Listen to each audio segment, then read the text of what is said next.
On le sait, le manque de sommeil a un impact sur la santé du cerveau. Mais est-il associé à des taux plus élevés de déclin structurel de cet organe? C'est la question que se sont posées des chercheurs de l'université d'Oslo, Norvège. Pour y répondre, ils ont réalisé une étude, dont les résultats ont été publiés dans la revue Nature Human Behavior.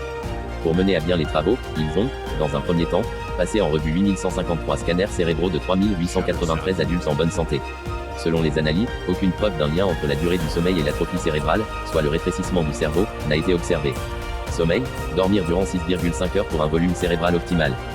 Dans un deuxième temps, les scientifiques ont examiné d'autres données portant sur 51 295 observations. Ces dernières ont montré des associations en forme de U inversée, où une durée de 6,5 heures était associée au cortex le plus épais et aux volumes les plus importants par rapport au volume intracrânien.